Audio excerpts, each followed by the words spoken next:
Et le coup d'envoi est imminent avec Daniele Orsato. Voilà, c'est fait avec les Allemands. Le coup d'envoi donné par Havertz avec Kroos et Andrich. Et premier ballon sur le côté gauche avec Mittelstadt, Tah, Rudiger, Andrich. 4 joueurs dans le secteur défensif et milieu défensif qui sont sous le coup d'un avertissement pour les Allemands.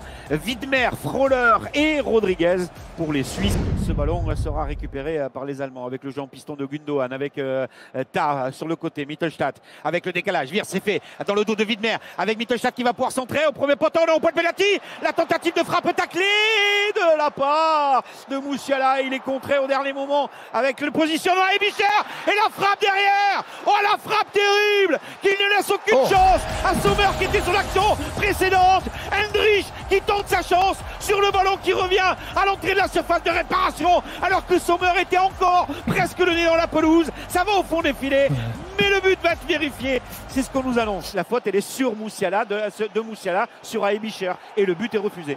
Voilà. Musiala qui perd le ballon, Rieder qui la récupère, Rieder plein axe avec Endo. Endo, il appelle dans l'axe, on l'a pas vu. Fröhler, il a voulu la redonner à Rieder qui manque son contrôle. Rieder qui va la mettre devant lui enfin avec Fröhler qui va centrer devant le but. Endo qui volaille le ballon du pied droit à bout portant. Neuer ne peut rien faire. Le mouvement à 3 est remarquable avec Endo au départ de l'action. Rieder qui se prend un peu les pieds dans la pelouse mais qui réussit à la mettre en profondeur sur Fröhler qui centre instantanément. Endo, lui, marque son premier but international et il est important parce qu'il permet à la Suisse de mener 1-0 après 28 minutes de jeu dans une action remarquablement bien construite. Pour le ballon avec Aebischer, avec Ndoye qui fait la différence. Ndoye face à Rudiger, la frappe. Oh, elle passe au ras du poteau. Elle est même frôlée par Neuer puisque l'arbitre à côté décide de non. Il va corriger derrière, c'est parce qu'il y a un deuxième ballon. Il ne l'a pas touché Neuer. La frappe croisée de la part d'Ndoye qui a fait la misère au niveau de la vitesse à Rudiger, le buteur précédemment de cette équipe suisse qui était à 2 doigts d'un doublé, un 2-0 face à l'Allemagne. Mais ça passe à quelques centimètres. Il était sur la trajectoire, oui, mais la frappe était très intéressante de la part d'Ndoye. Les Allemands ont pris un coup derrière la tête. Et Wirtz avec Musiala qui va frapper. Le ballon détourné par Sommer. Ça revient dans les pieds de Gundogan qui va être juste devancé par le retour défensif de Cher. Il n'y aura pas de corner parce qu'il y a eu position de hors-jeu sur le deuxième ballon. Mais là, cette frappe-là a été très intéressante de la part de Musiala, même si Sommer est dans l'axe du but et qu'il peut détourner cette balle sans aucun problème.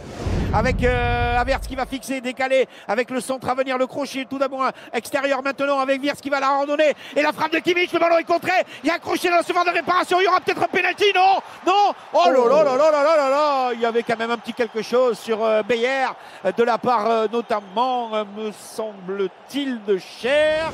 Avec le ballon de la droite vers la gauche et Toni Kroos qui va le frapper, ce ballon avec Havertz au premier poteau, la tête croisée. Ça passe au-dessus de la transversale. Le timing était presque bon, mais il n'y avait pas la puissance. Du coup, le ballon a été lifté par le haut de la tête de Havertz et avec un petit coup d'épaule, ça rebondit sur la transversale, mais ça passe au-dessus du but de Sommer. Abdouni qui va écarter le jeu avec Vargas qui va donner une solution peut-être dans l'axe. Vargas qui va crocheter. Vargas derrière lui. Il peut la mettre avec la frappe de la part de Xhaka, le capitaine. Elle est détournée par Neuer. Elle partait pleine lucarne et Neuer qui la met en corner.